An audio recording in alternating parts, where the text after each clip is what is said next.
الحمد لله وكفى وسلام على عباده الذين اصطفى أما بعد أعوذ بالله من الشيطان الرجيم بسم الله الرحمن الرحيم كل نفس ذائقة الموت ثم إلينا ترجعون سبحان ربك رب العزة عما يصفون وسلام على المرسلين والحمد لله رب العالمين اللهم صل على سيدنا محمد وعلى آل سيدنا محمد وبارك وسلم اللهم صل على سيدنا محمد وعلى آل سيدنا محمد وبارك وسلم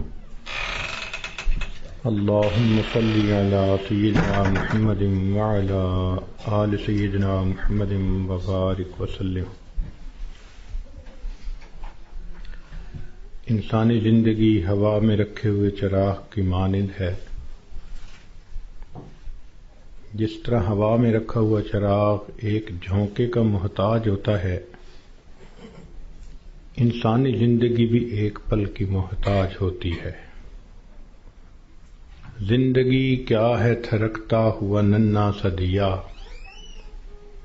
ایک ہی جھونکا جسے آ کے بجھا دیتا ہے. یا سرے مژگاں غم کا تھرکتا ہوا آنسو، پلک چھپکنا جسے مٹی میں ملا دیتا ہے.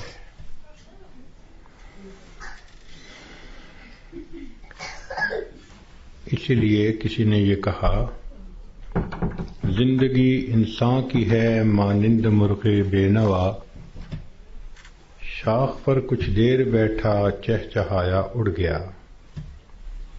کہ جس طرح ایک پرندہ کسی شاخ پر آ کر بیٹھتا ہے، تھوڑی دیر چہچہاتا ہے اور چلا جاتا ہے، یہی انسان کی زندگی کی مثال ہے کہ انسان اس دنیا میں تھوڑی دیر کے لیے آیا اور بالآخر اس دنیا سے چلا جائے گا.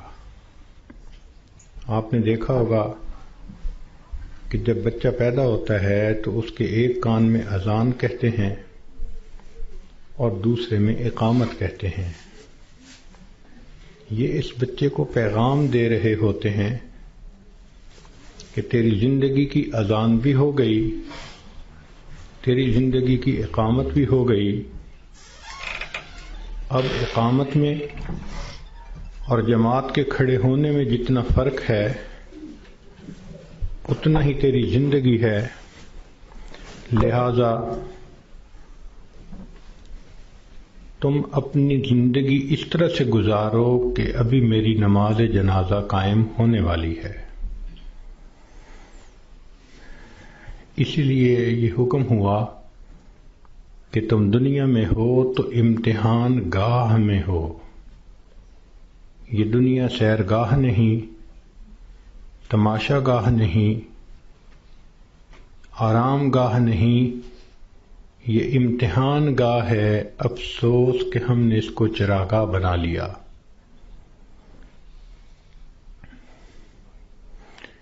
اللہ رب العزت نے مومن کا گھر آخرت میں بنایا ہے.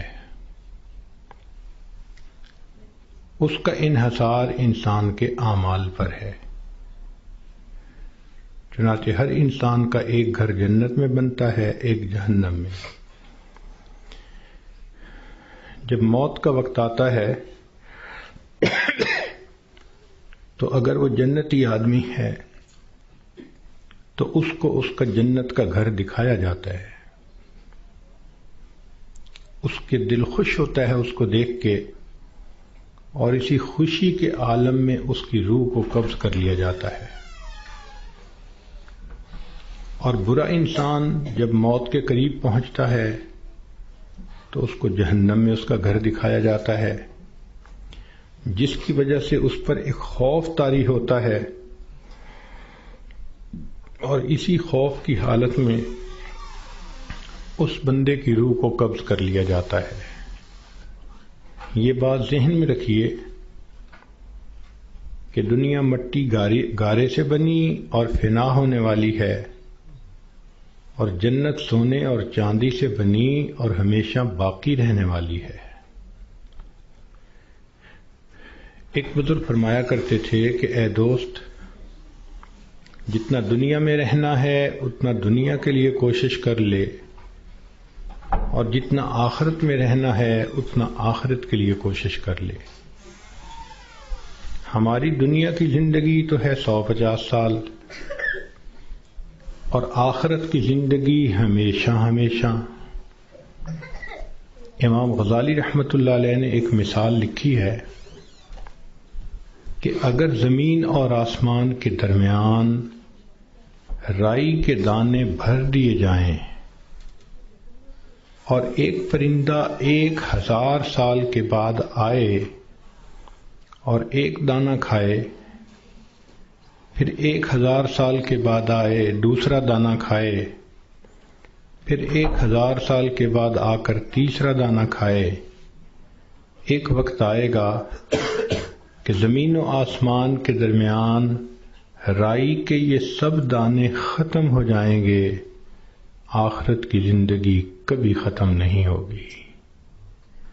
جب ہم نے اتنا وہاں جا کر رہنا ہے تو ہم سوچیں کہ ہمارے دن کی ترتیب کیا ہے۔ ہم تو اپنے 24 گھنٹے کا سکیجول ایسے بناتے ہیں کہ جیسے دنیا ہی میں رہنا ہے، اور آخرت کی تیاری کے لیے تو وقت ہی نہیں نکالتے۔ اسی کو غفلت کہتے ہیں اور اسی کو دھوکہ کہتے ہیں۔ اس لیے دنیا کا نام ہے دار الغرور، دھوکے کا گھر۔ اور یہ دھوکہ صرف جاہلوں کو اور ان پڑھوں کو نہیں لگتا، یہ پڑھے لکھے عقل مندوں کو بھی لگتا ہے۔ وہ دنیا کی زندگی میں ایسے مست ہو جاتے ہیں کہ نمازوں کی فرصت ہی نہیں ہوتی۔ غور کریں تو آج کا ہر انسان اپنی جنت سجانے میں لگا ہوا ہے۔ میرا گھر ایسے ہو، میرا بزنس ایسے ہو، بیوی ایسی ہو، بچے ایسے ہوں، گاڑی ایسی ہو۔ ہر بندہ اپنے ذہن کے اندر ایک جنت سجا کر اس کو بنانے میں لگا ہوتا ہے، اور اس کو یہ نہیں پتا کہ اللہ نے تو جنت آخرت میں سجائی ہے، دنیا میں تو ہم تیاری کے لیے تھے۔ اس کا اندازہ آپ کو اس بات سے ہوگا کہ آج ہر بندے کو یہ فکر ہوتی ہے کہ میرے بعد میرے بچوں کا کیا ہوگا۔ جس عورت کو دیکھ لو، جس مرد کو دیکھ لو، اس کے ذہن میں یہی فکر کہ میرے بعد میرے بچوں کا کیا ہوگا۔ کبھی ہم نے یہ بھی سوچا کہ بچوں کے مرنے کے بعد بچوں کا کیا ہوگا؟ تو ہماری سوچ تو ہے ہی دنیا کی۔ اسی لیے جب مرنے والا دنیا سے جاتا ہے تو اس پہ کوئی نہیں رو رہا ہوتا۔ کہتے ہیں کہ ایک نوجوان نیک آدمی تھا، وفات کے قریب گھر کے سارے لوگ رونے لگے۔ اس نے والد سے کہا کہ ابو کیوں روتے ہیں؟ اس نے کہا میرا جوان بیٹا فوت ہو رہا ہے، اب میرا سہارا کون بنے گا؟ ماں سے پوچھا، اس نے کہا بیٹا میں نے تمہیں پالا بڑا کیا، اب جب میرا وقت آیا کہ تم میری خدمت کرتے، تم جا رہے ہو۔ بیوی سے پوچھا، اس نے کہا کہ آپ میرے خامد ہیں، آپ فوت ہو گئے تو میری زندگی میں تو اندھیرا ہو جائے گا۔ بچوں سے پوچھا، انہوں نے کہا کہ ہمارے سر کا سایہ ہیں اور ہمارا سایہ ختم ہو گیا۔ اس نے کہا کہ اس کا مطلب یہ ہے کہ تم سب کے سب اپنے لیے رو رہے ہو، میرے لیے تو تم میں سے کوئی نہیں رو رہا. تو رونے والے بھی اپنے لیے روتے ہیں، مرنے والے کے لیے کون روتا ہے؟ الا ماشاء اللہ. اس لیے آج وقت ہے تیاری کرنے کا. جیسے سکول میں امتحان ہوتا ہے، ایک اے پیپر ہوتا ہے، ایک بی پیپر ہوتا ہے. دونوں میں پاس ہو جائیں تو بس اگلی کلاس میں چلے جاتے ہیں. یہی ہمارا حال کہ دنیا کی زندگی میں ہمیں تیاری کا حکم دیا گیا. قبر میں جائیں گے تو اے پیپر ہوگا اور اس میں 3 کویسچن پوچھے جائیں گے. تیرا رب کون ہے؟ تیرے نبی علیہ السلام کون ہیں؟ تیرا دین کون سا ہے؟ اور جب انسان قیامت کے دن اٹھے گا تو پھر اس کا بی پیپر لیا جائے گا، اور بی پیپر کے اندر 4 کویسچن ہوں گے. تم نے زندگی کیسے گزاری، جوانی کیسے گزاری، کدھر سے کمایا، کہاں پہ خرچ کیا، اور تم نے اپنے علم پہ کتنا عمل کیا. جو اے پیپر بی پیپر دونوں میں کامیاب، اس کو اللہ رب العزت پھر جنت کا گھر عطا فرما دیں گے. مگر اس کا یہ مقصد نہیں کہ جی ہمیں تو ان سوالوں کے جوابات کا پتہ ہے تو ہم موت کے وقت جواب دے لیں گے. ایسا نہیں ہوگا. جیسے زندگی گزری ہوگی ویسا انسان قبر میں جواب دے سکے گا. جس نے دنیا میں نمازیں نہ پڑھیں، جو بے پردہ پھرتی رہی، جس نے غیبت کی، لوگوں کے دل دکھائے، اللہ کی بندیوں کے لیے جو وبال جان بن کر پھرتی رہی، جب یہ قبر میں جائے گی تو یہ نہیں کہہ سکے گی کہ میرا دین اسلام ہے. اس کا تو طرز زندگی ہی اور تھا، تو اسلام کا نام کیسے لے سکے گی؟ جو بے پردہ پھرتی ہے وہ کیسے کہہ سکے گی کہ میں نبی علیہ الصلوۃ والسلام کو اپنا نبی مانتی ہوں، ان کی تعلیمات کو اپنایا نہیں، ان کی سنتوں کی طرف دھیان نہیں دیا، تو کیسے جواب دے سکیں گے؟ تو اس لیے کتنے لوگ ہوتے ہیں جو موت کے وقت کلمہ پڑھنا چاہتے ہیں، پڑھ نہیں پاتے. چنانچہ ایک ڈاکٹر ہیں، ڈاکٹر نور محمد صاحب، ملتان کے ہیں. انہوں نے زندگی کے 35 سال ایمرجنسی وارڈ کے اندر ڈیوٹی کی. انہوں نے موت کے اوپر ایک کتاب لکھی ہے.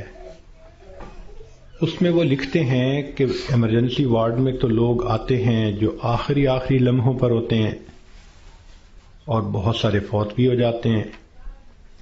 تو جب بھی کوئی ایسا بندہ میرے سامنے آتا میں اسے کلمہ پڑھنے کی تلقین کرتا. وہ کہتے ہیں کہ میرا تجربہ یہ ہے کہ 100 میں سے 95 بندوں کو کلمہ پڑھنا نصیب نہیں ہوتا. تو ان سے پوچھا گیا کہ کیسے؟ وہ کہنے لگے کہ پہلے تو مجھے سمجھ نہیں لگتی تھی کہ یہ کیوں نہیں اونچا کلمہ پڑھتے جبکہ میں ان کو پڑھا بھی رہا ہوں. پھر ایک بندے کو میں نے کہا کہ تمہیں ہارٹ پرابلم ہے، ہارٹ اٹیک ہے، تو میں تم سے پوچھوں گا کہ تم کلمہ پڑھو، اور اگر تم نہ پڑھ سکو گے تو میں پوچھوں گا کہ تم پڑھنا چاہتے ہو، پڑھ نہیں پا رہے؟ اس نے کہا بہت اچھا، میں جواب دوں گا. جب اس کی آخری کیفیت آئی تو میں نے اس سے پوچھا تو اس نے اشارے سے بتایا کہ میری زبان پہ فالج پڑ گیا ہے، اب میں بولنا بھی چاہتا ہوں میری زبان بولتی نہیں. آج اللہ نے زبان کا کنٹرول ہمیں دیا. ہم چاہیں تو ایک دن میں 1000 دفعہ کلمہ پڑھ سکتے ہیں، لیکن جس عورت نے جیتے جاگتے کلمہ پڑھا ہی نہیں، دن گزر گئے، ہفتے گزر گئے، مہینے گزر گئے، زبان پہ کلمے کا ورد جاری ہی نہیں ہوتا، دنیا کی باتیں، دنیا کی باتیں، دنیا کے فیشن، تو موت کے وقت اچانک کلمہ کیسے جاری ہو جائے گا؟ اس لیے اس سے پہلے کہ لوگ ہمیں کلمہ پڑھائیں، ہم اپنے اختیار سے کلمہ پڑھنے کی مشق کر لیں۔ تو دنیا کی زندگی میں ہم آئے ہیں آخرت کی تیاری کرنے کے لیے۔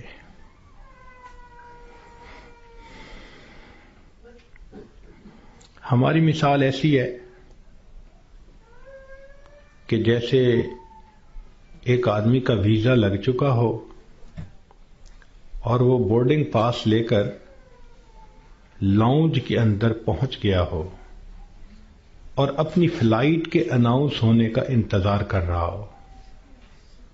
ہم نے دیکھا کہ لاؤنج میں لوگ بیٹھے ہوتے ہیں، ایک فلائٹ اناؤنس ہوتی ہے، کچھ اٹھ کے چلے جاتے ہیں، پھر دوسری اناؤنس ہوتی ہے اور اٹھ کے چلے جاتے ہیں، نئے آتے رہتے ہیں اور یہ اٹھ کے جاتے رہتے ہیں۔ بالکل زندگی کا یہی معاملہ، نئے بچے پیدا ہوتے رہتے ہیں اور جو پہلے سے موجود ہیں وہ اس دنیا سے رخصت ہوتے رہتے ہیں۔ ہم سب کا موت کا ویزا لگ چکا، ہم لاؤنج میں ہیں، کب ہماری فلائٹ ہے یہ بھی ہمیں پتہ نہیں۔ نبی علیہ الصلوۃ والسلام نے ارشاد فرمایا، میری امت کی عمریں بین 70 و 60، 60 اور 70 کے درمیان ہوں گی، یعنی ایسا بھی ہوگا کہ کسی کی عمر 100 سال یا اس سے زیادہ، اور ایسا بھی ہوگا کہ کوئی پیدا ہوتے ہی بچہ مر جائے گا۔ تو جب اوسط نکالیں گے تو گراس ایوریج اس امت کی 60 سے 70 سال بنے گی۔ اب جن لوگوں کی زندگی ہے ہی 60 سے 70 سال، تو جو عورتیں 40 سے اوپر پہنچ گئیں وہ اپنی زندگی کے ظہر اثر کا وقت گزار رہی ہیں، اور ظہر اثر کے بعد پھر مغرب ہوتے ہوئے دیر نہیں لگا کرتی۔ ہم نے خود تجربہ کیا ہے کہ کئی کام اکٹھے ہوتے ہیں تو سوچتے ہیں کہ ہم چھٹی کے دن کریں گے، اور چھٹی کے دن جب صبح ہوتی ہے تو دل میں بڑا مان ہوتا ہے، لمبا دن پڑا ہے، کوئی بات نہیں۔ لیکن کام کرتے کرتے جب ظہر گزر جاتی ہے تو پھر بندے کو پینک کنڈیشن ہونی شروع ہو جاتی ہے۔ وہی بندہ جو تسلی میں تھا کہ لمبا دن پڑا ہے، اب ہاتھ پاؤں پھول رہے ہوتے ہیں اور وہ کہتا ہے جی دن تو نکل گیا، جلدی سے کام سمیٹو۔ تو جو 40-50 سے اوپر کی زندگی گزار رہی ہیں، اب وہ ظہر اثر کے وقت میں پہنچ گئیں، مغرب ہونے میں دیر نہیں لگا کرتی۔ اس لیے بہتر ہے کہ ہم موت سے پہلے موت کی تیاری کر لیں۔ اللہ رب العزت چاہتے ہیں تو بندے کو ڈاکٹر کے قدموں میں موت دے دیتے ہیں، اور اگر چاہتے ہیں تو بندے کے نام مردوں کی فہرست سے نکلوا دیتے ہیں۔ ہمارے ایک ڈاکٹر صاحب دوست تھے، وہ ایک ہاسپٹل کے ڈائریکٹر تھے، بڑے تھے، 300 بیڈ کا ہاسپٹل تھا۔ تو کہنے لگے کہ ایک مرتبہ میرے پاس لسٹ آئی ان مریضوں کی جو فوت ہو گئے، تو روزانہ میں سائن کرتا تھا تو وہ ڈیڈ باڈیز وارثوں کے حوالے کر دی جاتی تھی۔ تو میں سائن کرنے لگا تو میرے ذہن میں خیال آیا کہ میں ذرا ان کے چہرے تو دیکھ لوں۔ کہنے لگا میں نے چہرے جو دیکھے تو ایک بوڑھا آدمی تھا، ایسے ہی میرے ذہن میں گیا کہ کہیں اس کو فٹ کا دورہ تو نہیں پڑا۔ تو میں نے ٹیکا منگوایا اور انجیکشن اس کو لگا دیا، اللہ کی شان وہ اٹھ کے بیٹھ گیا. مردوں کی فہرست میں اس کا نام لکھا جا چکا ہے. اللہ تعالیٰ چاہتے ہیں تو فہرست سے نام نکلوا دیتے ہیں. اور ایک اور ڈاکٹر صاحب کے بارے میں ہم جانتے ہیں کہ وہ اتنے ہارٹ اسپیشلسٹ ہیں کہ ملک کے صدر وزیر اعظم کے وہ ہارٹ اسپیشلسٹ ہوتے ہیں، VVIPs کے ہارٹ اسپیشلسٹ. ایک نوجوان آیا اور آ کے اس نے ان سے چیک اپ کروایا، تو ڈاکٹر صاحب نے پورا چیک اپ کرنے کے بعد ان کو کہا کہ your heart is functioning as good as that of a young man, کہ تمہارا دل تو ایک نوجوان بندے کے دل کی طرح ٹھیک ٹھیک کام کر رہا ہے. اس نوجوان نے ان سے اپنی فائل پکڑی اور پیچھے مڑ کر جو قدم اٹھایا وہیں اس کو ہارٹ اٹیک ہوا اور ڈاکٹر کی آنکھوں کے سامنے اس کی جان نکل گئی. تو اللہ تعالیٰ چاہتا ہے تو ڈاکٹر کے قدموں میں جان دے دیتا، موت دے دیتا ہے، اور اللہ تعالیٰ چاہتا ہے تو مردوں کی فہرست سے بندے کا نام نکلوا دیتا ہے. اور کئی مرتبہ انسان موت سے بھاگ کے جا رہا ہوتا ہے اور حقیقت میں موت کے قریب ہو رہا ہوتا ہے. چنانچہ سلیمان علیہ السلام کا دربار ہے، ایک شخص داخل ہوا اور اس نے وہاں بیٹھے ہوئے کسی آدمی کو بڑے غور سے دیکھا. تو جس بندے کو غور سے دیکھا اس پہ بہت خوف طاری ہوا. وہ اٹھ کے سلیمان علیہ السلام کے پاس آیا، حضرت مجھ پہ بہت خوف ہے اس شخص کا جس نے مجھے غور سے دیکھا، آپ پلیز ہوا کو حکم دیں مجھے دور فلاں جزیرے کے اندر پہنچا دے. تو سلیمان علیہ السلام نے ہوا کو حکم دیا. اتنے میں آپ نے اس بندے کو بلایا جس نے گھور کے دیکھا تھا. پوچھا کہ بھئی کون ہو؟ اس نے جواب دیا جی ملک الموت. تم اسے گھور کے کیوں دیکھ رہے تھے؟ تو کہنے لگے کہ میں اس لیے اس کو غور سے دیکھ رہا تھا کہ اس کی روح تو میں نے فلاں جزیرے کے اندر نکالنی ہے اور یہ آپ کے دربار میں یہاں بیٹھا ہوا ہے. تو سلیمان علیہ السلام نے بتلایا کہ اس نے مجھ سے خود ریکویسٹ کی کہ مجھے فلاں جزیرے میں پہنچا دیں. ملک الموت نے کہا السلام علیکم، میں بھی اسی جزیرے میں جا رہا ہوں اس کی روح کو قبض کرنے کے لیے.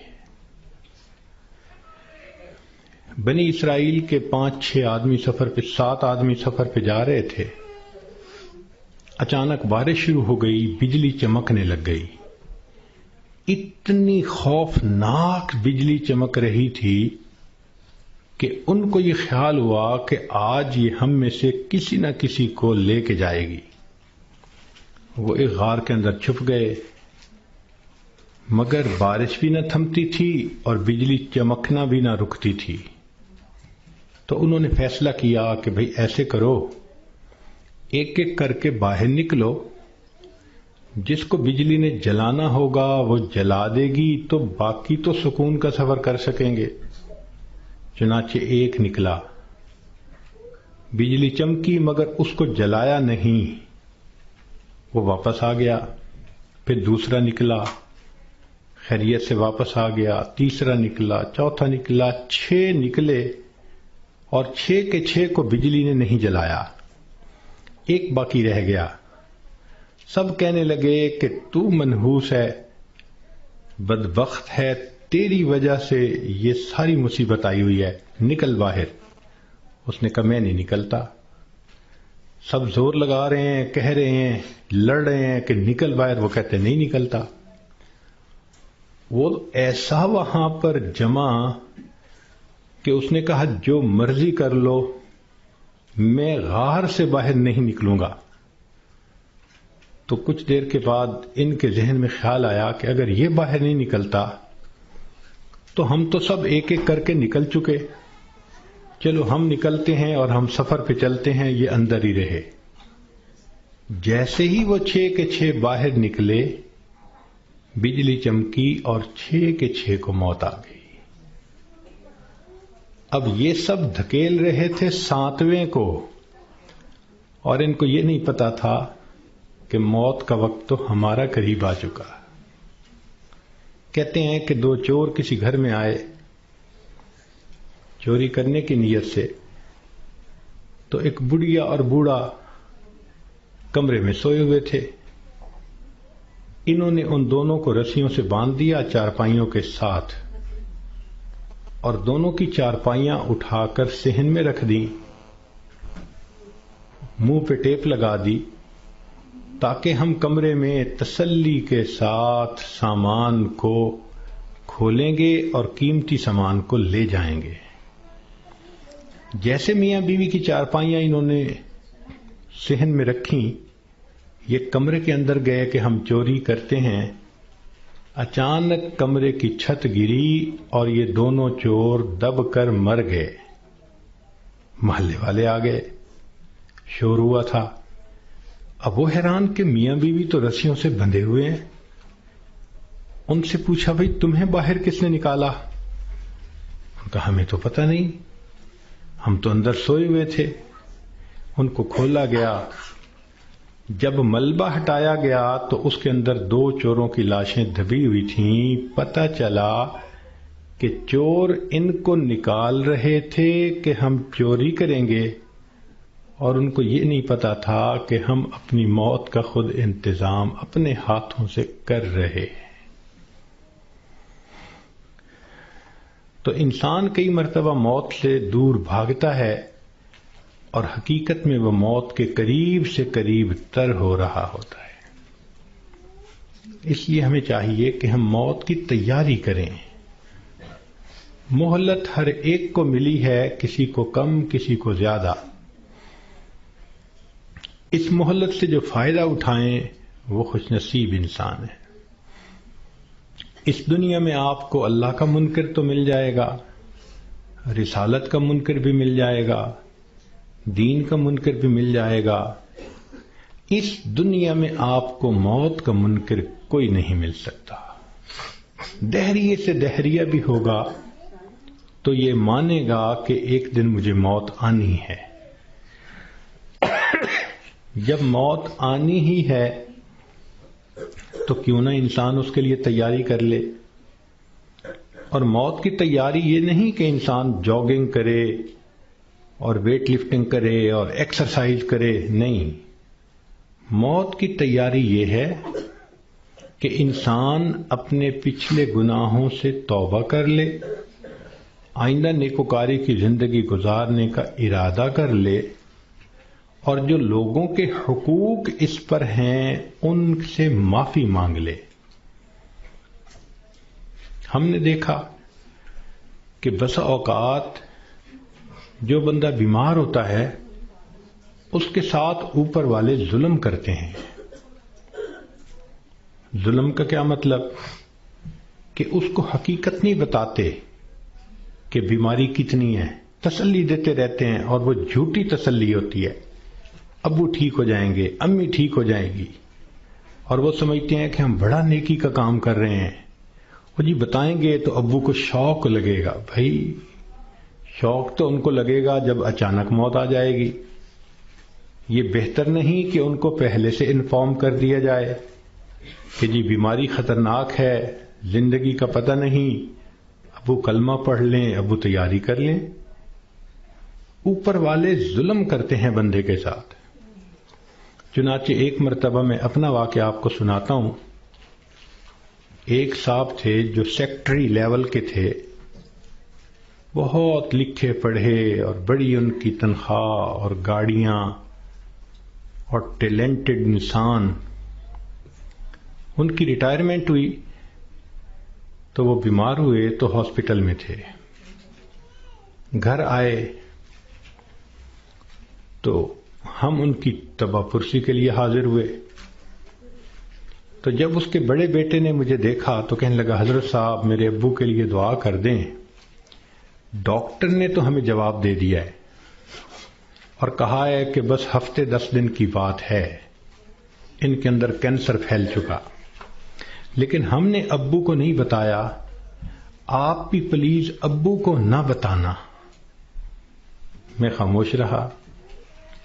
خیر اندر گئے، ملاقات ہوئی۔ تھوڑی دیر کے بعد میں نے انہیں کہا جی کہ مجھے آپ سے کوئی بات کرنی ہے، تو انہوں نے سب کو جانے کا حکم دے دیا کہ بھی کمرے سے جاؤ، میں حضرت جی سے کوئی بات کرنا چاہتا ہوں۔ جب وہ اکیلے ہو گئے تو میں نے ان سے بات کی کہ دیکھیں، زندگی کا کوئی بھروسہ نہیں، کوئی نہیں جانتا کہ کب موت آئے گی، کیا پتا میری موت پہلے آئے، کیا پتا آپ کی موت پہلے آئے۔ ہم نے آنکھوں سے دیکھا ہے بوڑھا باپ جوان بیٹے کی لاش کو دفن کر رہا ہوتا ہے، اور کئی مرتبہ جوان باپ اپنے نوزائیدہ بچے کی لاش کو دفن کر رہا ہوتا ہے۔ تو یہاں کیا بھروسہ زندگی کا؟ کہنے لگے بالکل صحیح بات ہے۔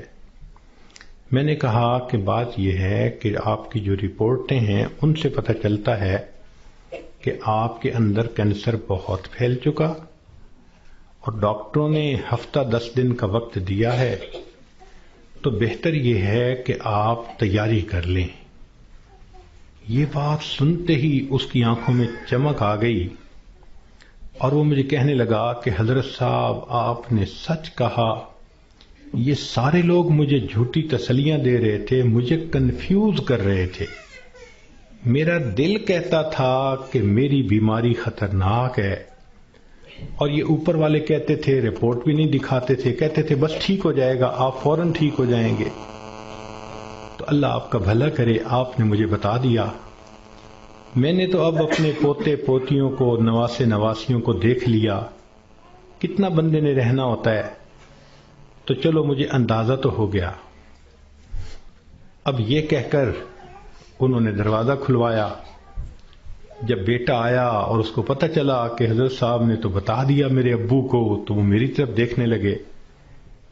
میں نے ان کو کہا کہ بچے غصہ نہ کرو، میں نے تمہارے ساتھ بھلا کیا ہے۔ اللہ کے اس بندے نے سارے گھر والوں کو بلایا اور ان کو کہا کہ دیکھو بھئی، میری بیماری کی یہ حالت ہے کہ میرے پاس صرف 6-7 دن ہیں۔ اب ایسے کرو کہ جو میری زمینیں تھیں، جائیدادیں تھیں، مکان تھے اور وہ میرے نام تھے، سارے نکالو، میں اپنی وراثت کو بچے اور بچیوں میں شریعت کے مطابق تقسیم کرتا ہوں تاکہ میرے بعد جھگڑے نہ ہوں۔ لو جی، 2 دن میں انہوں نے سب جائیدادوں کا بچوں کے نام انتقال کروا دیا تاکہ بچوں کے جھگڑے نہ ہوں آپس میں۔ پھر اس کے بعد انہوں نے کہا کہ میرا جی چاہتا ہے کہ میرے بچوں کے آپس میں رشتے ہوں، تو کچھ رشتے تھے جو انہوں نے پرپوز کیے، اور ان کی وجہ سے انہوں نے آپس میں ہاں بھی کر لی۔ پھر تیسرا کام انہوں نے یہ کیا کہ کچھ رشتہ داروں کی آپس میں ناراضگیاں تھیں، ان کو بلایا اور کہا کہ دیکھو بھئی، میں مہمان ہوں، میرے دل کی تمنا ہے کہ میں تمہیں آپس میں ایک دوسرے سے سلو کرتا ہوا دیکھوں۔ چنانچہ 15-20 سال سے جو ایک دوسرے سے رشتہ دار نہیں بولتے تھے، گھر آنا جانا نہیں تھا، انہوں نے ان سب میں سلو کروا دی۔ پوری برادری اتنی خوش تھی ان تمام باتوں پہ کہ جی اس بندے نے اتنا اچھا کام کر دیا، یہ ہماری برادری کا بڑا تھا، سب میں جوڑ پیدا کر دیا۔ پھر اللہ کی شان، 1 ہفتے کے بعد اس کو موت آ گئی۔ اب اس کا بیٹا جب کبھی ملتا ہے کہتا ہے حضرت جو احسان آپ نے ہم پہ کیا ہم اس کا بدلہ نہیں چکا سکتے۔ تو کیا ضرورت ہے بیمار آدمی سے چھپانے کی جبکہ اس کی بیماری اتنی خطرناک سٹیج تک پہنچ چکی ہو؟ ہم مسلمان ہیں، یقین ہے کہ ہم نے جانا ہے، تو اس بندے کو غفلت میں موت آئی اور وہ کلمہ بھی نہ پڑھ سکا، تو پھر اس کو دکھ ہوگا نا، بتانے سے تو دکھ نہیں ہوتا۔ تو اس لیے شریعت نے کہا کہ جب کسی کو موت آنے لگے تو اس کو کلمے کی تلقین کیا کرو.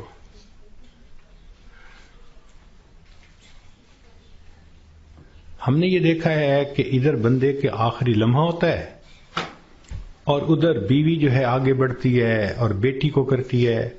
آپ نے پہچانا اسے، یہ کون ہے؟ یہ دیکھو یہ تسنیم آئی ہے، یہ دیکھو یہ پروین آئی ہے.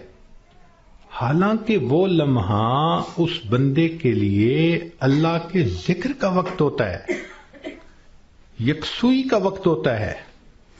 تو یہ مسئلہ سمجھ لیں کہ جب کسی مریض یا مریضہ کو دیکھیں کہ اب آخری لمحے ہیں، مت تعارف کریں اور کروائیں. ساری زندگی اس کو تعارف ہوتا رہا، اب تو رب سے تعارف ہونے کا وقت ہے. اب کیوں اس کو غافل کرتے ہیں؟ کیوں اس کی توجہ کو ہٹاتے ہیں؟ کہتے ہیں کہ ایک بزرگ تھے، 3 سال کی بیٹی تھی، حفصہ اس کا نام تھا. ایک دن ان کے اوپر ہارٹ اٹیک ہوا اور وہ اسی کنڈیشن میں آنکھیں بند کر کے اللہ سے لو لگا کے پڑے ہوئے تھے.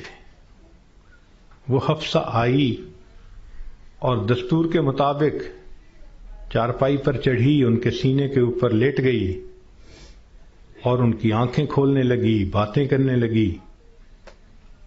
وہ خاموش رہے. تو حفصہ کہنے لگی، ابو آپ مجھ سے بات نہیں کرتے، لو میں بھی آپ سے بات نہیں کرتی، میں نے آپ سے کاٹی کر دی. یہ کہہ کے وہ بچی دوسرے کمرے میں چلی گئی اور وہاں جا کے اس نے رونا شروع کر دیا. ماں نے دیکھا بیٹی رو رہی ہے تو وہ آئی، بیٹی کیوں رو رہی ہو؟ اس نے کہا ابو مجھ سے نہیں بولتے، میں ابو سے نہیں بولتی. تو ماں اپنی بیٹی کو اٹھا کے لائی اور ان کے پاس آ کر کہنے لگی، دیکھیں نا آپ حفصہ سے نہیں بول رہے، یہ آپ سے ناراض ہو گئی ہے، آپ حفصہ کو منا لیں. تو جب اس نے یہ بات کہی نا کہ آپ حفصہ کو منا لیں، تو ان بزرگوں نے آنکھ کھولی، فرمانے لگے کون سی حفصہ اور کیسی حفصہ، ہم نے تو اپنے یار کو منا لیا، لا الہ الا اللہ محمد الرسول اللہ، اور ان کی روح پرواز کر گئی. تو آخری وقت میں تو یہ حفصاؤں کو پیچھے رکھیں، اس کو کلمہ یاد دلائیں، اس کا آخری لمحہ ہوتا ہے. زندگی میں تھوڑی محبتیں اس نے دکھائیں اور محبتیں کیں، آخری وقت میں تو بندے پہ ظلم ہو رہا ہوتا ہے کہ اس کی توجہ اللہ کی طرف سے ہٹا کے دنیا کی طرف لگا رہے ہوتے ہیں. تو یہ ذہن میں رکھیں کہ جب کسی کو دیکھیں کہ اب آخری لمحہ ہے تو بس کلمہ پڑھیں اس کے سامنے، ذرا مناسب آواز سے لا الہ الا اللہ پڑھیں تاکہ اس کو کلمہ یاد آ جائے اور اللہ اس کو پڑھنے کی توفیق عطا فرمائے. اور یہ بھی ذہن میں رکھیں کہ ایک غلطی اور بھی ہوتی ہے کہ جب کسی کا آخری وقت قریب آتا ہے نا، اللہ ان ڈاکٹروں کو ہدایت دے، یہ اس کو نشے کا ٹیکہ لگا دیتے ہیں اور اپنے ذہن میں سوچتے ہیں کہ اس کو تکلیف نہیں ہوگی. او اللہ کے بندے، تم نے نشے کا ٹیکہ لگا دیا، یہ کلمہ کیسے پڑھ سکے گا؟ ساری زندگی جس کی تمنا رہی کہ میں آخری وقت میں کلمہ پڑھ کے جاؤں، تم اس کو بے ہوش کر دو گے تو اس نعمت سے محروم کر دو گے. اس لیے جب آپ دیکھیں کہ اب آخری وقت ہے تو ڈاکٹروں کو منع کر دیں، ہاسپٹل میں ہوں، گھر میں ہوں، ڈاکٹر کو سختی سے کہیں کہ ڈاکٹر صاحب اس وقت آپ نے نشے کا ٹیکہ نہیں لگانا، تاکہ ہوش کے ساتھ یہ کلمہ پڑھ کے ایمان کے ساتھ دنیا سے رخصت ہو. اس وقت کی جو تکلیف ہوتی ہے وہ تو گناہوں کی معافی ہو جاتی ہے.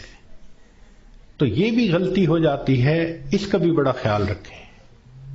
اور ایک آخری بات کہ ہم نے دیکھا کہ لوگ جب میت کا جنازہ پڑھتے ہیں تو اس وقت اعلان کرواتے ہیں، اور جی اگر لین دین کا معاملہ ہو تو ان کے بیٹوں سے کر لو، اور اگر کسی کا کچھ دکھ دیا ہو، دل دکھایا ہو تو پلیز اللہ کے لیے سب معاف کر دیں.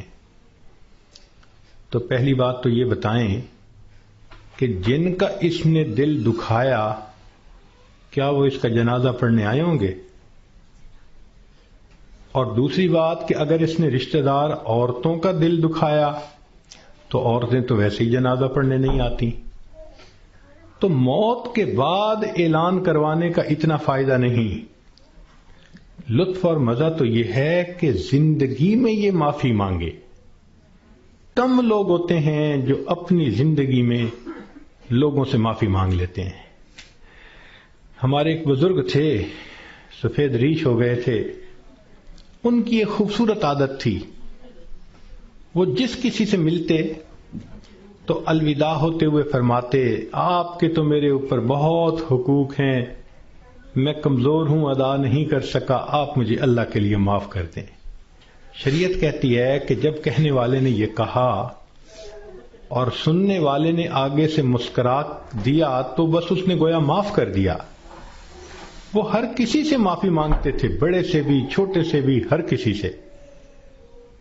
تو مرد بھی اس عادت کو اپنائیں، عورتیں بھی اس عادت کو اپنائیں. بیوی خاوند سے معافی مانگ لے، خاوند بیوی سے معافی مانگ لے، بچے آپس میں ایک دوسرے سے معافی مانگ لیں. یہ معافی مانگنے کی عادت اچھی عادت ہے، اس میں کوئی شان گھٹ نہیں رہی ہوتی کہ بندہ کہہ دے جی مجھ سے تو بہت کوتاہیاں ہوئیں اور اگر آپ ہرٹ ہوئے پلیز آپ مجھے معاف کر دیں. بلکہ بعض تو بچیوں کو یہ ایسی عادت پڑ جاتی ہے کہ وہ جس کسی سے بات کرتی ہیں، بیٹھتی ہیں، ہر ایک سے معافی مانگ لیتی ہیں. تو یہ بھی ایک بہت اچھی عادت ہے کہ دنیا کے معاملات کو انسان دنیا میں ہی سمیٹ جائے. کون ہے جو آخرت میں جواب دینے کے قابل ہو سکے؟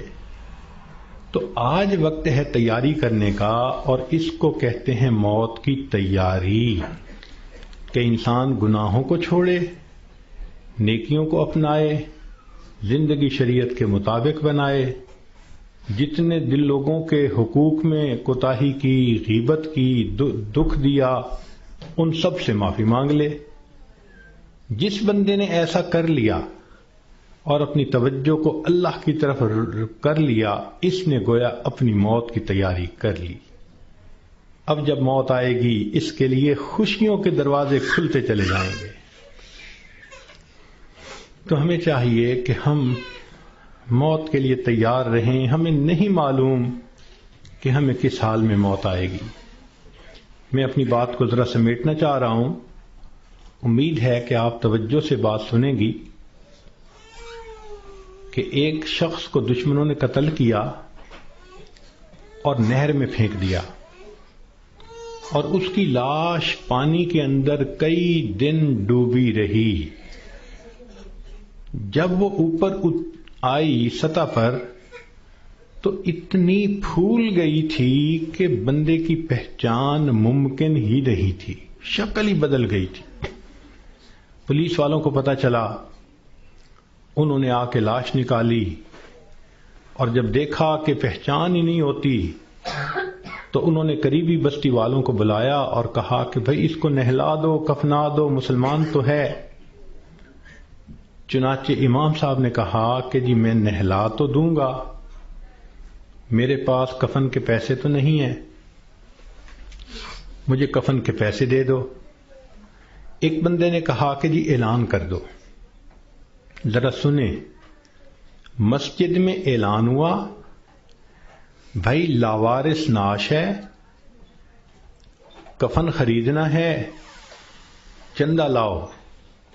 کوئی روپیہ لایا، کوئی 2 لایا، کوئی 5 لایا. آدھے گھنٹے تک اعلان ہوتا رہا کہ لاوارث لاش ہے، کفن خریدنا ہے. آدھے گھنٹے کے بعد پھر جا کر پیسے پورے ہوئے، کفن خریدا گیا، اس کو نہلایا گیا، کفنا دیا گیا، جنازہ پڑھایا گیا. جنازہ پڑھتے ہوئے ایک آدمی کی آنکھ میں بھی آنسو نہیں تھے، اس لیے کہ کوئی جانتا ہی نہیں تھا یہ کون ہے. جب اس کو دفن کیا گیا تو 3 مہینے کے بعد کیس کی حقیقت کھلی. تب پتہ چلا کہ وہ سرگودا کے علاقے کا ایک ذمہ دار تھا. 4 مربع اس کے باغات تھے، کروڑوں کی سالانہ آمدنی تھی.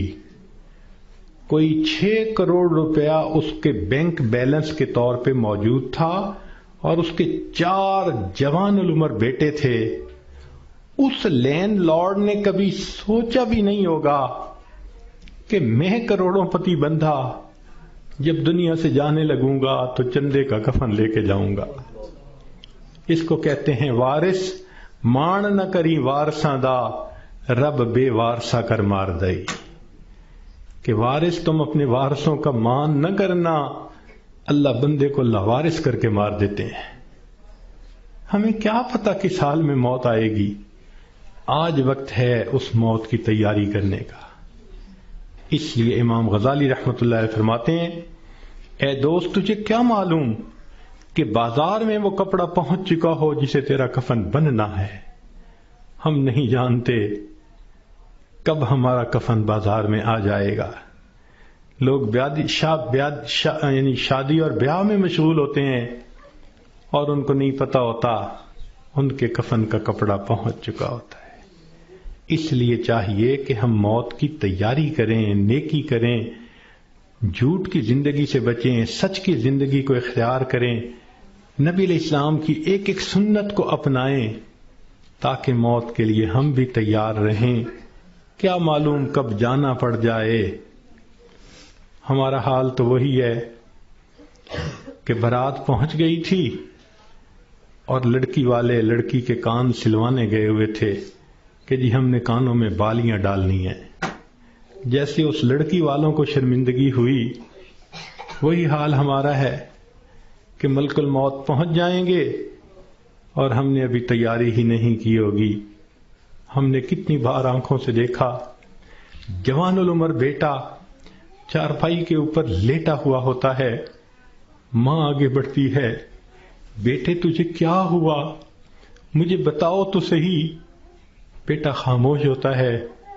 ماں رو کر کہتی ہے بیٹے تم تو میری ہر بات پہ لبیک کہا کرتے تھے، تم میرے اتنے فرما بردار بیٹے تھے، کیا ہوا؟ بیٹا اپنی اماں سے نہیں روٹھا کرتے، نہیں خفا ہوتے، بتاؤ تمہیں کیا ہوا؟ بچہ خاموش ہوتا ہے. بالآخر بیوی آگے بڑھتی ہے میرے سرتاج، میرے ہمراز، مجھے تو بتائیے کیا ہوا؟ اگر آپ میری کسی بات پہ خفا ہیں میں آپ سے سوری کر لیتی ہوں، معافی مانگ لیتی ہوں، مجھے بتائیں کیا ہوا؟ نوجوان خاموش ہوتا ہے. بہن آگے بڑھتی ہے میرے ویر مجھے بتائیں تو صحیح کیا ہوا؟ خاموش ہوتا ہے. بہن کہتی ہے کہ مجھے بتائیں میں ابھی ڈاکٹر کو بلواتی ہوں، مگر جوان کوئی جواب نہیں دیتا. بیٹی آگے بڑھتی ہے ابو مجھے بتائیں تو صحیح کیا ہوا؟ ابو میں آپ کی بیٹی ہوں، میں آپ کی خدمت کے لیے 24 گھنٹے حاضر ہوں، کچھ کھانا ہے یا پینا ہے مجھے بتائیے، کوئی کام ہے مجھے بتا دیجئے، ابو مجھے بتائیں تو صحیح کیا ہوا؟ باپ خاموش ہوتا ہے. بیٹی روتی رہ جاتی ہے. ماں پھر آگے بڑھتی ہے بیٹے میں نے کال کر دی ہے، ابھی ڈاکٹر کو بلواؤں گی، تمہارا علاج کرواؤں گی. بیٹا خاموش ہوتا ہے. اسی خاموشی کی حالت میں ماں دیکھتی ہے آنکھیں کھلی رہ گئیں، روح نکل گئی. وہ اپنے کانپتے ہاتھوں کے ساتھ جوان بیٹے کی آنکھوں کو انگوٹھے رکھ دیتی ہے. اس ماں نے کبھی سوچا بھی نہ تھا میں بڑھاپے میں جوان بیٹے کی آنکھیں بند کروں گی. جب بچے کی روح نکل جاتی ہے سب رو رہے ہوتے ہیں، کہنا شروع کر دیتے ہیں میت کو فلاں کپڑے میں رکھ دو، تھوڑی دیر پہلے یہ کسی کا باپ تھا، یہ نوجوان کسی کا بیٹا تھا، کسی کا بھائی تھا، کسی کا خاوند تھا، اب کیا ہوا؟ سب نے اس کو میت میت کہنا شروع کر دیا.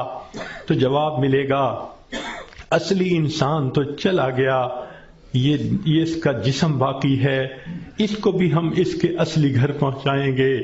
چنانچہ اس کو نہلا دیا جاتا ہے، کفنا دیا جاتا ہے اور جنازے کا اعلان کر دیا جاتا ہے. اس کو لینے کے لیے کئی رشتہ دار کمرے کے اندر آ جاتے ہیں. بھئی تم کیوں آئے ہو؟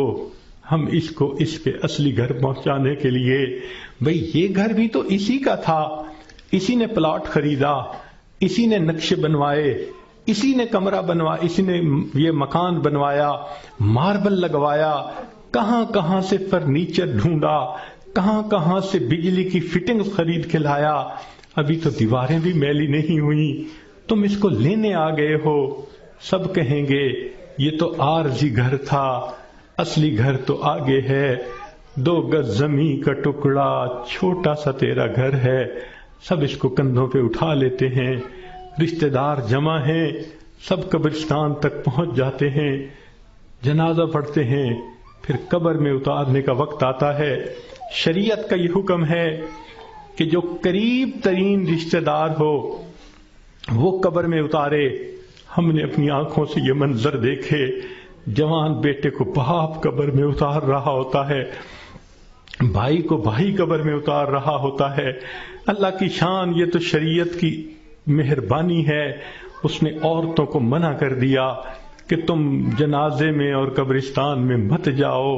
اگر کبھی عورتوں کو بھی حکم ہوتا کہ تم جاؤ اور اپنے بیٹے کو دفن کر کے آؤ، مجھے تو لگتا ہے کتنی مائیں ہوتی جو جوان بیٹے کے ساتھ خود بھی دفن ہونا پسند کرتی۔ کیسی عجیب اللہ تعالیٰ نے مردوں کو ہمت دی ہوتی ہے، جوان بیٹے کو جس کے جسم پہ کبھی میلا کپڑا بھی باپ برداشت نہیں کرتا تھا، آج اس کو زمین پہ لٹا دیتا ہے، اپنے ہاتھوں سے مٹی ڈال دیتا ہے، بھائی مٹی ڈالتے ہیں، دوست مٹی ڈالتے ہیں، منو مٹی کے نیچے اس کو دبا کے اللہ کے حوالے کر کے آ جاتے ہیں۔ جب اللہ کے حوالے ہونا ہی ہے، اے انسان تو اپنے آپ کو آج اللہ کے حوالے کر دے۔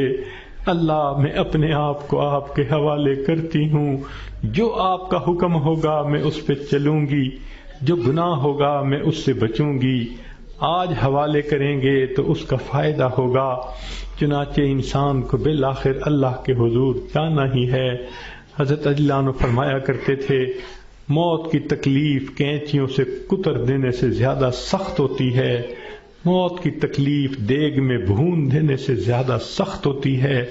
اگر موت کی تکلیف کا اندازہ لگانا ہو تو آپ عورتوں کو تو بہت آسانی سے لگ سکتا ہے۔ کئی مرتبہ آگ پہ کھانا بناتے ہوئے آپ کی انگلی جلی ہوگی، کتنے دن اس کی تکلیف رہتی ہے۔ کیوں کہ جہاں سے انگلی جلی وہاں کے گوشت سے روح سمٹ کر باقی جسم کے اندر آ گئی۔ اگر اتنی تھوڑی سی جگہ سے روح سمٹ گئی، اتنی تکلیف ہے۔ جب پورے جسم سے روح سمیٹ لی جائے گی اس وقت تکلیف کیا ہوگی، ذرا اس کو یاد کر لیجئے۔ آج وقت ہے ہم اس کی تیاری کر لیں، پھر موت کے وقت تکلیف ایسی نہیں ہوگی۔ چنانچہ حدیث پاک میں آتا ہے، جب مومن کی موت کا وقت آتا ہے اللہ تعالیٰ ملک الموت کو بھیجتے ہیں، جنت کے فرشتوں کو بھی بھیجتے ہیں، وہ جنت کی خوشبوؤں کے رومال بھی لے کے آتے ہیں اور اس بندے کے سینے پہ خوشبوؤں والا رومال رکھ دیتے ہیں۔ اس بندے کو جنت کی خوشبو آتی ہے، اس کا دماغ معطر ہو جاتا ہے اور اس کی روح کو ایسے قبض کرتے ہیں جیسے مکھن میں سے بال نکال لیتے ہیں۔ جب اس کی روح کو لے کے چلے جاتے ہیں اللہ تعالیٰ فرشتوں کو حکم فرماتے ہیں، دیکھو یہ میرا نیک بندہ تھا، روح کو قبض کر لیا گیا، اب جدھر سے اس کا جنازہ گزرے گا تم راستے کے دونوں طرف ادب سے کھڑے ہو جاؤ۔ سبحان اللہ، مومن کی کیا شان ہے، جہاں جہاں سے جنازہ گزرتا ہے فرشتے راستے کے دونوں طرف ادب سے کھڑے ہوتے ہیں۔ حدیث پاک میں آتا ہے، جس جگہ یہ بیٹھ کر نماز پڑھتا تھا زمین کا وہ ٹکڑا رو رہا ہوتا ہے، جہاں قرآن پڑھا کرتا تھا زمین کا وہ حصہ رو رہا ہوتا ہے، آسمان کے وہ دروازے روتے ہیں جہاں سے اس کے لیے رزق اتارا جاتا تھا۔ سبحان اللہ، یہ اللہ کے عاشق کی موت ہے۔ اس لیے کہا گیا کہ عاشق کا جنازہ ہے، ذرا دھوم سے نکلے، محبوب کی گلیوں سے ذرا گھوم کے نکلے۔ یہ عاشق کا جنازہ جا رہا ہے، پھر اس کو جب دفن کیا جاتا ہے، حدیث پاک میں آتا ہے اللہ تعالیٰ فرشتوں کو فرماتے ہیں یہ میرا بندہ دنیا سے تھکا ماندہ آیا ہے، جاؤ اور اس کو جا کر کہہ دو نم کنومت العروس، دلہن کی نیند سو جا۔ فرشتہ آ کے خوشخبری دے دیتا ہے تم دلہن کی نیند سو جاؤ۔ یہاں محدثین نے نکتہ لکھا، یہ کیوں نہ کہا میٹھی نیند سو جاؤ، آرام کی نیند سو جاؤ، گہری نیند سو جاؤ، یہ کیوں کہا کہ دلہن کی نیند سو جاؤ؟ تو اس کا جواب انہوں نے یہ دیا کہ دلہن جب پہلی رات اپنے کمرے میں جا کر سوتی ہے اس کو وہی جگاتا ہے جو اس کا خاوند، اس کا محبوب ہوتا ہے۔ یہ مومن آج قبر میں دلہن کی نیند سو رہا ہے، کل قیامت کا دن جب ہوگا اس کو وہی جگائے گا جو اس کا محبوب حقیقی ہوگا۔ چنانچہ مومن قبر سے اٹھے گا، آواز آئے گی یا ایتھا النفس المطمئنہ ارجعی الی ربک راضیۃ مرضیہ فادخلی فی عبادی وادخلی جنتی۔ مومن کی آنکھ کھلے گی، اللہ تعالیٰ مسکرا کر اس کا استقبال کریں گے۔ یہ کیسا خوش نصیب انسان ہے کہ جس نے اچھی زندگی گزاری، آج یہ دنیا سے آخرت کی طرف کامیاب ہو کر چلا گیا۔ اللہ تعالیٰ ہمیں بھی ایسی کامیابی والی زندگی گزارنے کی توفیق عطا فرمائے۔